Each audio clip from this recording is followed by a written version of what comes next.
It was supposed to be a normal Tuesday morning. But for Daniel, it was the kind of morning that could change the next 10 years of his life. At 38, Daniel had finally reached a place he'd spent years working toward. A stable career, a comfortable income, a wife he loved, and a house in a quiet neighborhood where he could imagine his children growing up. But there was one thing he still couldn't stop thinking about: his mortgage. For 15 years, Daniel had watched money leave his bank account every month. Principal, interest, again and again. He was tired of owing someone else money for the roof over his family's head. And that morning, he finally had a chance to change everything.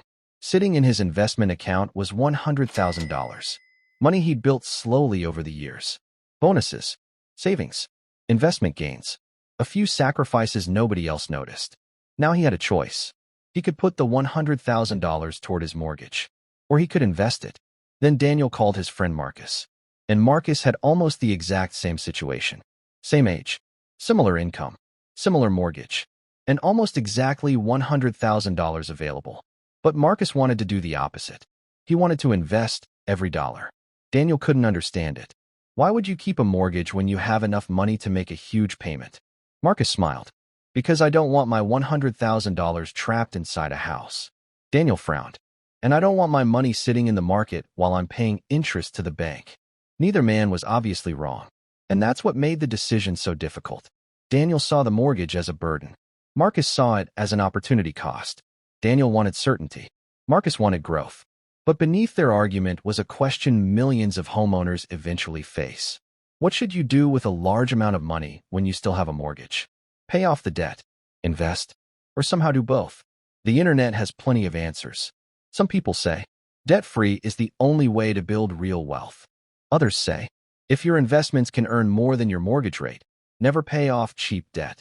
It sounds simple, but there's a problem. Neither answer tells you what to do with your specific $100,000.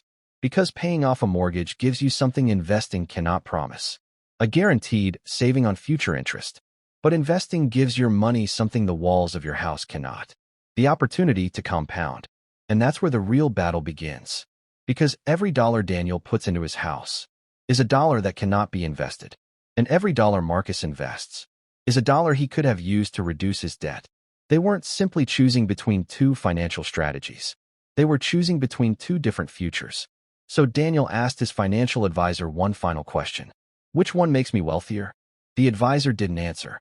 Instead, he asked, Daniel, what does financial freedom mean to you? Daniel went silent. Because he suddenly realized he had been asking the wrong question all along. And before he could decide what to do with the $100,000, he needed to understand what each choice would actually cost him. The next morning, Daniel woke up before his alarm.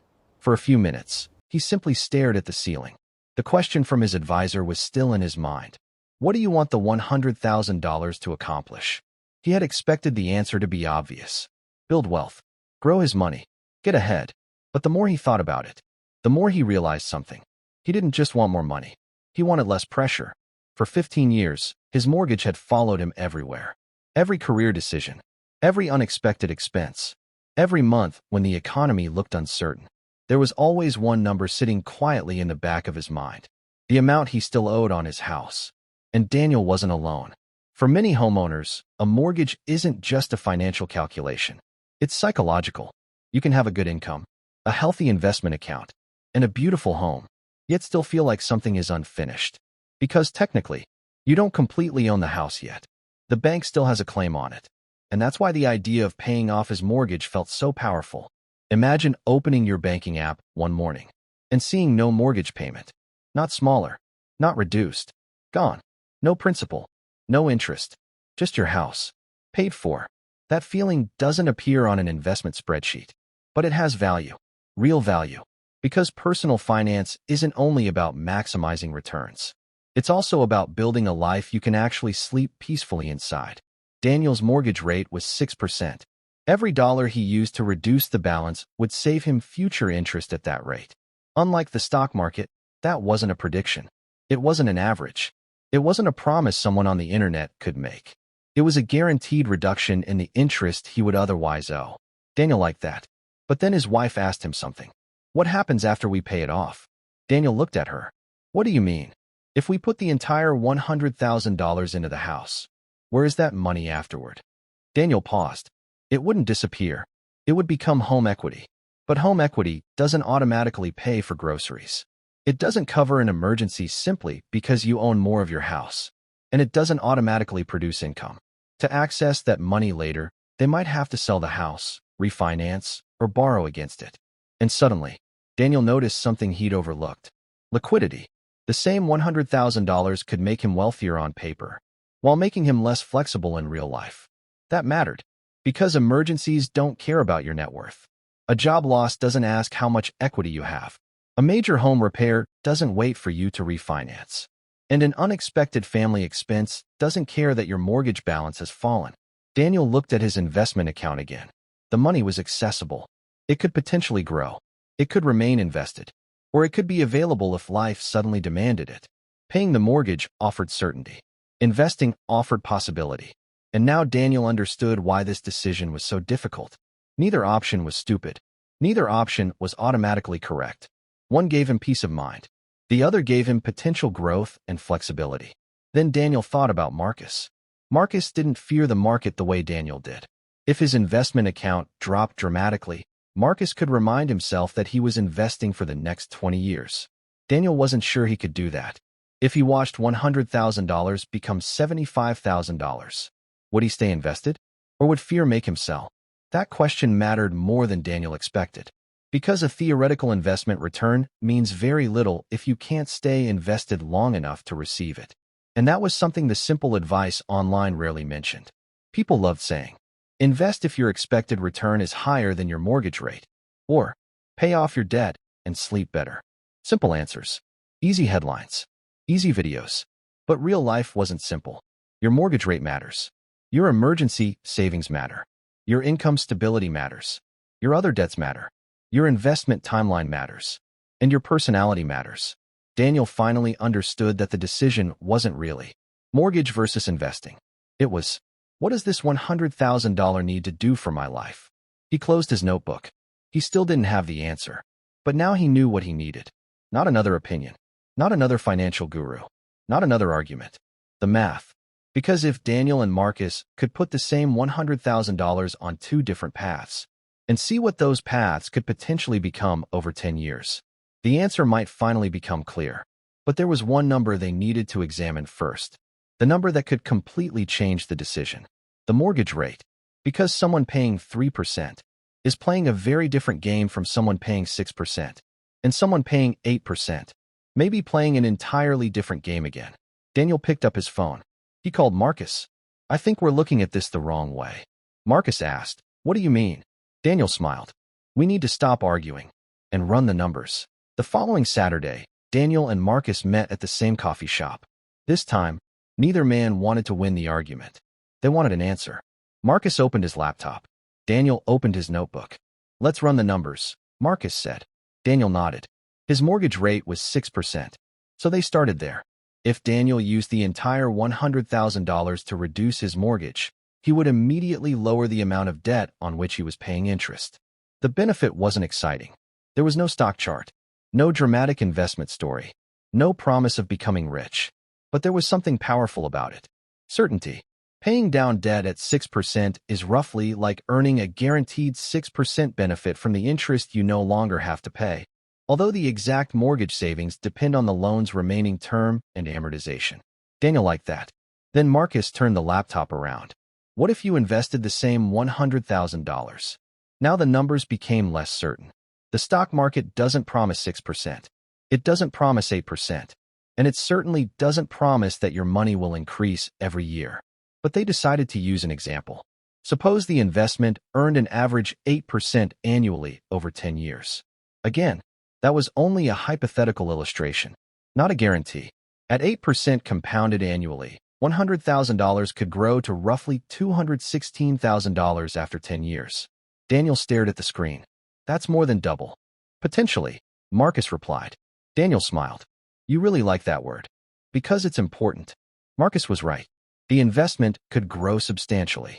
But it could also fall. The market could crash. It could spend years moving sideways. and Daniel couldn't assume that an 8% average return would arrive smoothly every year. Then they noticed something else. The comparison wasn't simply $100,000 invested versus $100,000 paid toward the mortgage. There was another side to the equation. If Daniel didn't pay down the mortgage, he would continue carrying the debt. That meant continuing to pay interest. So the real question was, would the potential investment growth justify keeping the mortgage? And that answer wasn't as simple as subtracting 6% from 8%. Taxes could matter. Investment fees could matter. Mortgage terms could matter. And risk definitely mattered. Marcus leaned back. This is why people get the argument wrong. Daniel looked at him. How? They compare an expected return with a guaranteed saving as if they're the same thing. Daniel nodded slowly. An investment might earn more, but it wasn't guaranteed. The mortgage interest he avoided was. That difference had value. Then Marcus gave Daniel another example. Imagine you invest the $100,000 today. Okay, now imagine the market falls 30%. Daniel's expression changed. His $100,000 would temporarily become around $70,000. The mortgage, however, wouldn't care. The balance would still exist. The monthly payment would still be due. And Daniel would have to watch the investment fall while continuing to make his mortgage payments. That was the part that frightened him. What if I panic? Daniel asked. Marcus smiled. Then investing may not be the right answer just because the spreadsheet says it is. That sentence stayed with Daniel. Because financial decisions aren't made by spreadsheets alone. They're made by people. And people have emotions. Fear, greed, impatience, overconfidence, regret. A strategy that looks perfect on paper can become a disaster if the person following it abandons it during the first major downturn. Daniel realized something. He wasn't only choosing where to put $100,000. He was choosing the kind of financial risk he was willing to live with. Paying down the mortgage meant giving up some potential investment growth in exchange for certainty. Investing meant accepting market risk in exchange for potential long-term growth. Neither choice was free. Every decision had an opportunity cost. Then Daniel asked the question that had been bothering him. So which one wins? Marcus closed the laptop. That's the wrong question. Daniel laughed. Again. Yes. Marcus pointed at the notebook. The winner isn't the strategy with the highest theoretical return. The winner is the strategy that puts you in the strongest financial position without taking risks you can't handle. Daniel sat quietly. That sounded less exciting than the advice he'd seen online. But it also sounded more honest. Because a person with a 3% mortgage, a 6-month emergency fund, stable income, and decades before retirement might reasonably make a different choice from someone with a 7% mortgage, unstable income, and little cash savings. Same $100,000. Completely different circumstances. And that was the truth hidden underneath the entire debate. Personal finance is personal. There was no universal rule. But Daniel and Marcus weren't finished. They still had to see what 10 years could actually look like. Because knowing the theory was one thing. Watching two identical $100,000 sums travel down two completely different financial paths was something else. Daniel looked at Marcus. Let's go 10 years. Marcus nodded. 10 years. They wrote the starting number at the top of the page. $100,000.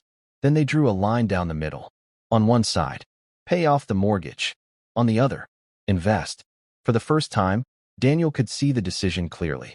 But what happened next would reveal something neither of them expected. Because 10 years wasn't going to produce a simple winner. It was going to show them what each decision actually bought. And that lesson was worth far more than the original $100,000. 10 years sounds like a long time. Until you look backward. Then it feels like yesterday. The coffee shop. The $100,000. The arguments. The calculations. All of it had happened years ago. And now, Daniel and Marcus could finally see where their decisions had taken them. Daniel had chosen a balanced approach. He didn't put every dollar into the mortgage.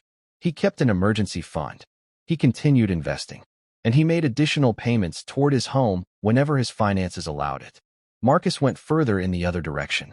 He kept his mortgage and invested aggressively. At the beginning, Marcus looked like he had made the obvious winning decision. His investment account grew. Some years were incredible. Other years were painful. But over time, compounding began doing what Marcus had hoped it would do. His money started making money. Daniel's progress looked different. His investment account wasn't as large. But his mortgage balance kept shrinking. Every extra payment reduced the debt. Every payment brought him closer to owning the house outright. From the outside, Marcus appeared to have more investments. Daniel appeared to have more home equity. It looked like they had chosen completely different definitions of wealth. Then, the market crashed. Not a small correction, a serious decline. Marcus opened his investment account one morning and watched tens of thousands of dollars disappear from the screen. His stomach dropped. All those years of investing. And suddenly the number was dramatically smaller. He called Daniel. "How are you doing?" Marcus took a breath. "Honestly, yeah, I'm nervous." Daniel laughed. "So am I." Marcus was surprised. "Your investments aren't down as much as mine." "No," Daniel replied. "But I still have money invested." That conversation revealed something neither man had fully understood 10 years earlier. Nobody was completely protected from uncertainty. Marcus had market risk. Daniel had housing and debt risk. They had simply chosen different places for uncertainty to appear. But there was another difference. Neither man was forced into a desperate decision. Marcus had maintained enough cash reserves that he didn't have to sell his investments during the crash. Daniel had continued investing instead of putting every spare dollar into his house. So even though his mortgage was smaller, his entire financial future wasn't tied to one asset. They had both built something more valuable than they realized. Flexibility. And flexibility is one of the most underrated forms of wealth. Because the goal isn't to predict every crisis. You can't. The goal is to build a financial position that can survive one. Eventually, the market recovered. Marcus's portfolio began climbing again. Daniel's investments recovered too, and his mortgage continued shrinking. For Daniel, paying down the mortgage gave him something he deeply valued: security. For Marcus, investing gave him something he valued just as much: growth and options. Different paths, different priorities. But both men were moving toward the same destination: financial freedom. Years after that first conversation, Daniel and Marcus met again. Same friends. Same coffee shop, very different lives. Daniel had finally paid off his mortgage. Marcus had built a substantial investment portfolio. Neither man looked dramatically different. No flashy watches, no expensive cars, no obvious signs that they had spent years making disciplined financial decisions. But both had something that was difficult to see: options. Daniel no longer had a mortgage payment. Marcus had investments working in the background. Neither man had to accept every opportunity simply because they desperately needed the paycheck. And that was when Marcus asked Daniel, "Do you still think paying off the mortgage was the right decision?" Daniel smiled. "Yes." Even if investing might have made more money. Daniel thought for a moment. "Yes." "Why?" Daniel looked through the window. "Because I didn't just pay off a house." He paused. "I bought peace." Marcus nodded. Then Daniel asked him the same question. "Do you still think investing was the right decision?" Marcus didn't hesitate. "Yes." "Even though paying off the mortgage would have given you a guaranteed saving?" Marcus smiled. "Yes." "Why?" "Because I didn't just buy investments." He leaned back. "I bought options." And there it was. The answer they'd been searching for all those years ago. They had spent so much time trying to discover which option was financially superior that they had missed the deeper question: what does each option actually buy you? Paying down a mortgage can buy certainty. It can reduce your fixed expenses. It can eliminate future interest. And it can give you the psychological freedom of knowing your home is completely yours. Investing can buy growth, liquidity, diversification, potential future income, and more choices. Neither is automatically superior. The answer depends on what your financial life needs. And this is the truth that often gets lost in financial content. There is no magical rule that says everyone should pay off their mortgage early. And there is no rule that says everyone should invest instead. Your mortgage rate matters. Your emergency fund matters. Your other debts matter. Your income stability matters. Your investment horizon matters. And your tolerance for risk matters. If you're carrying expensive high-interest debt, that may deserve attention before either strategy. If you don't have emergency savings, that may need to come first. If your mortgage rate is high, paying it down becomes more attractive. If your mortgage rate is very low, investing may have a stronger case. And if you're approaching retirement, your decision may look completely different from someone with decades ahead. That's why copying someone else's financial strategy can be dangerous. You don't have their mortgage. You don't have their income. You don't have their goals. You don't have their personality. And you certainly don't have their timeline. So before asking, what would a wealthy person do? Ask something better. What does my financial life need? Because the $100,000 isn't just money. It's a tool. It can reduce a liability, build an asset, create liquidity, buy peace of mind, or create future options. But every choice has an opportunity cost. Every dollar you put toward the mortgage is a dollar that can't be invested. Every dollar you invest is a dollar that could have reduced your debt. And that's the lesson Daniel and Marcus eventually understood. Every financial decision has two prices, the one you pay today and the future you quietly give up. Think about that. A $1,000 purchase today can't also become $1,000 invested for the future. A luxury car payment can't simultaneously become retirement savings.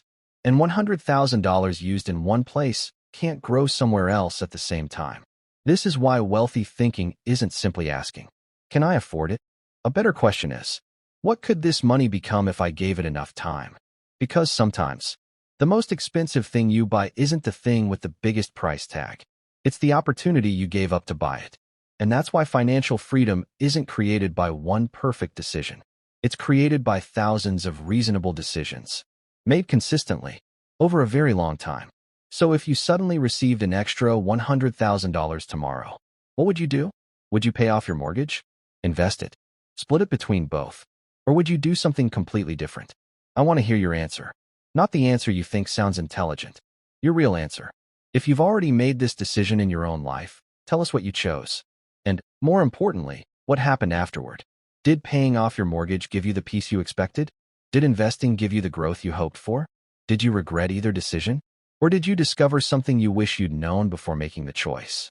And if you haven't faced this decision yet, tell us what you would do with the $100,000 and why. Your experience could help someone watching this video make a better decision. Because that's what this conversation should be about. Not proving that Daniel was right.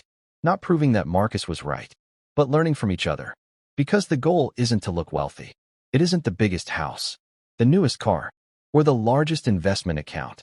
Real wealth is having choices. The ability to say no. The ability to handle an emergency.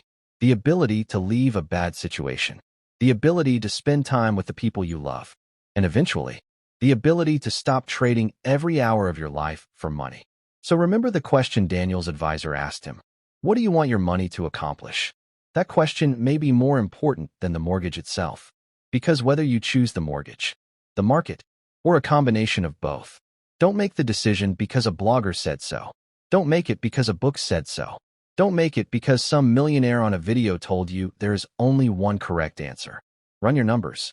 Understand the trade-off. Know your risks. Then make the decision deliberately. Because the truth is, there was never a universal answer hiding inside that $100,000. The answer was hiding inside your own financial life. And once you understand that, you stop asking, which choice makes me look smarter? And start asking, which choice makes me financially stronger? That's the question that matters. Because the ultimate goal isn't simply to become richer on paper. It's to become harder to break. And eventually, to buy back something money can never replace. Your time.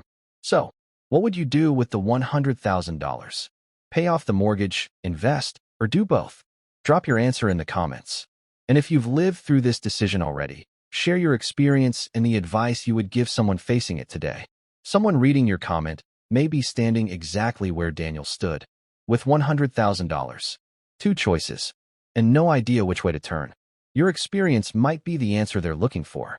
And remember, every financial decision has two prices, the one you pay today and the future you quietly give up. Choose carefully, build quietly, and let your money buy you more than things. Let it buy you freedom. Subscribe to my channel for more educational videos like this.